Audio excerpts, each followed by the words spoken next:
Welcome back to the Two Blues podcast and to another live match reaction, this time from the Europa Conference League, as Chelsea look like they have one foot in the final, a comfortable 4-1 win away to Djurgården. It was, a fairly solid game overall. There were, a couple of phases of play, a couple of kind of 5-10 minute periods where it did look a little bit rocky. It did look like we might not be as comfortable as it ended up. But, as it ended up, 4 changes at halftime, which I was surprised at, really strengthened the team. Caicedo, Palmer, Jackson brought on and made a real difference. Caicedo and Jackson, particularly, obviously Nicholas Jackson grabbing 2 goals. One of them fairly fortunate, but one of them a fantastic finish with his left foot. I'm telling you, Nicholas Jackson for Ballon d'Or. I'm telling you, this guy has got it. He's got the tech, he's got the ability, he's got the skills, he's got the work rate.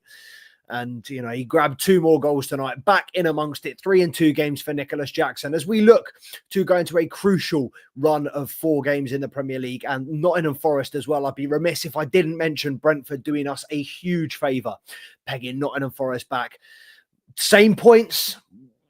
Look, people laughed at me when I said I was confident that we were going to get top 5, confident that we were going to get Champions League places. But with that Nottingham Forest Brentford result tonight, with Chelsea, gaining momentum, dare I say it, Nicholas Jackson back in amongst the goals.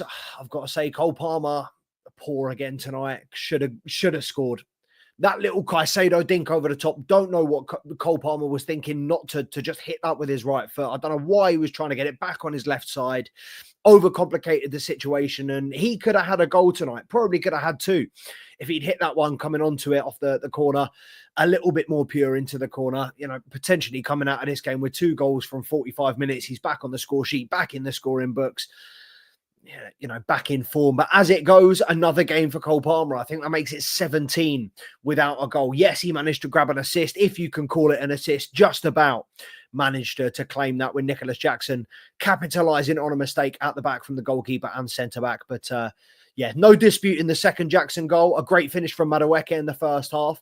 And also, obviously, 2 assists for Enzo Fernandez. The goal contributions, they're coming. I think Jadon Sancho now has 5 in 6 games. Enzo Fernandez, I think that takes him to 19 goal contributions this season. Noni Madueke has doubled his goal tally from last season, with a few games left to spare as well. Granted, these players, some of them may have more minutes or may have played more minutes this season than last season.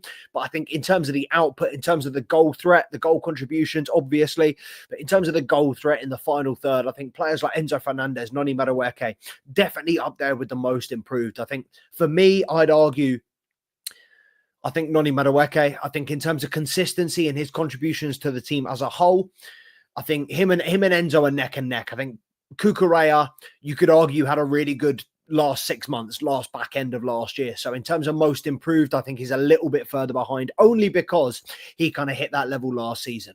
But I think Enzo Fernandez and Noni Madueke, great performances again from them tonight. Difficult conditions, away from home, foreign conditions, foreign situation in terms of different pitch, Thursday night, a team that we've never played before. You've got to give credit to this, as I've said many times this season, this young, untested Chelsea team, inexperienced Chelsea team, to be able to go down, go to Sweden and play a team that, a lot of these players would never have been in that situation. And you look at players like Tariq George, Josh Achimpong, who may not have stood out as they have in other games in the Conference League this season, but that's not to say that they didn't perform well. And I thought that both of them had fairly solid games. Achimpong, I thought, probably edged George if you're going to put them neck and neck, but I think both of them played fairly solid. I don't think anybody played particularly poorly today except Dewsbury Hall. I thought today, again, there's not going to be, I think there's one performance this season, where I've turned around and said, you know what, I'll give Dewsbury Hall credit where credit's due. He did well tonight. Pants again tonight, man. This guy, I'm not going to sit here and be negative because we've won 4-1 and I don't want to talk about that because there are 10 players that deserve to be spoken about. But Dewsbury Hall stinks, man. Honestly, such a poor player. But apart from that, across the park, I think fairly solid. There are a couple of passes at the back. I've got to say, Benoit Badiashile, looking there on the football ratings on the side, there are a couple of oranges on that left side of defence. I thought Tosin's through balls, Tosin's threading the needle, breaking the lines with those passes into Enzo Fernandez, into Nicholas Jackson at times. Really, really positive, really, really good to have in that centre of defence. But Badiashile just looked way off. And this is a player that I thought was an excellent passer of the ball. You know, on that left side, it's rare to find a very, very good quality left-sided centre-back these days. And we've got quite a few that we've got in that position that just haven't, you know, they've shown promise. They've shown elements of being that top level player, but they haven't strung a consistent, you know, run of form, run of games together. And that goes for Levi Colwill, Benoit Badiashile, a lot of the players that we've seen come into this Chelsea side. And I feel like at the moment, Josh Achimpong is outperforming all of them, outdoing all of them in terms of consistency. You know, when Josh Achimpong is called upon in the UEFA Conference League, more often than not, he does a solid job. And again, tonight, I thought he was very, very solid.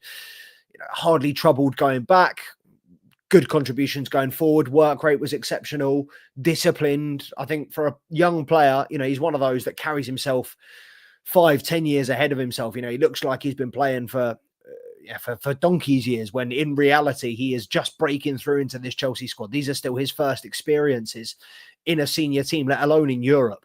But Josh Achimpong, you know, great account of himself again today. And I think, yeah, even though he's got the little orange rating above him there, Tariq George, I've got to say, I thought he gave a good of account of himself tonight. I thought his work rate was superb.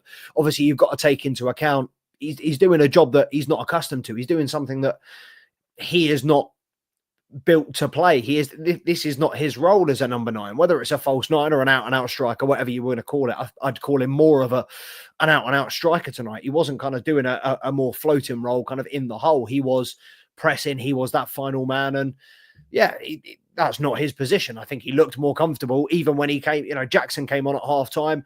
George went out onto the right and he looked more comfortable then. I'd like to think Noni Madueke coming off at half-time means that it will be Madueke on the left, Neto on the right at the weekend, maybe the other way around, but I'd like to see more of Madueke on the left, you know, given his performance against Everton on Saturday. But again, tonight, you know, shows that he is equally as effective off the left or the right. I think I'll stand by it. I think Noni Madueke is our best winger, our most effective winger this season. I think the best winger on the books at the moment. And yeah, it'll be interesting to revive that debate with my co-host, Mr. C Money Picks, when we next speak on Tuesday. But yeah, obviously Jadon Sancho, like I said, 5 goals in 6 games now, or 5 goal contributions in 6 games. He scored that fantastic goal against Ipswich.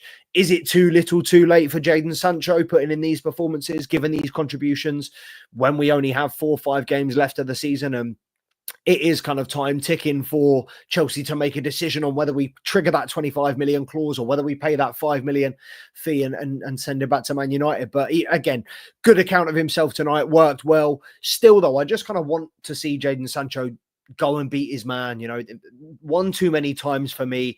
He pulls back. He does that Jack Grealish where he thinks about it. He weighs it up and he sees the manager in his peripheral and he goes, you know what, I'd rather keep the ball and not get shouted at. And Jadon Sancho is a player for me that's got phenomenal talent, phenomenal ability, particularly one-on-one dribbling, going at players in the final third, being dangerous, making something happen, whether it's going to the byline and putting a cross in or whether it's cutting in and getting a shot on target. He's shown us that he can do both. But for me, he doesn't do enough. He doesn't square up his defender enough. Yeah, he needs to be more aggressive, more proactive, more incisive when it comes to his decision-making in the final third. But yeah, more effective tonight and solid performance. I can't complain. Interesting to hear who man of the match is, because I'm pretty sure the ratings gave it to Nicholas Jackson for 2 goals. I'd give it to Enzo Fernandez, you know, over the game. I think he had the best 90 minutes best performance. Obviously, he only played a half as well. I was sitting there talking about 90 minutes. He played as much as Nicholas Jackson. So I don't know. I think Enzo Fernandez was more effective over his 45 minutes. I think Nicholas Jackson obviously had a fantastic goal, but I didn't see him doing as much. I feel like Enzo Fernandez controlled it, and obviously the 2 assists help. But yeah, for me, my man of the match is going to Enzo Fernandez. I think Tosin is I wouldn't say close behind, but he's in the running. I think Tosin I was impressed with today. Madueke again, you know, solid first half. But I think given the 4 changes, I was kind of worried that when they even, with the caliber of players that came on, I was kind of worried that we would see a little bit of a dip. We would see a little bit of a mismatch, a drop off from Chelsea, and that wasn't the case. So yeah, positives all round. Obviously, like I said earlier on in the video, one step into the 1 foot in the final, one step at a time, but this time next week, and I am going next week. So yeah, no live match reaction next week. You might get one on the Friday, slightly delayed, but no live match reaction next week. But yeah, I am also off this week, this weekend. I'm going to film a couple of bits tomorrow morning so that you will have some content over the weekend, but it will be slightly sporadic. I will try and get a live match reaction out after Liverpool on Sunday, but keep your eyes on the Instagram, the TikTok to see how that goes. At Two Blues Podcast on all social media, Instagram, TikTok. Make sure you subscribe to the YouTube if you're not already. It is free. It don't take no time, don't cost nothing. Please, it means a lot to us. Make sure to smash that like button, smash that subscribe button if you haven't already. But yeah, we will be back very, very soon for more Chelsea content. Up the Chelsea.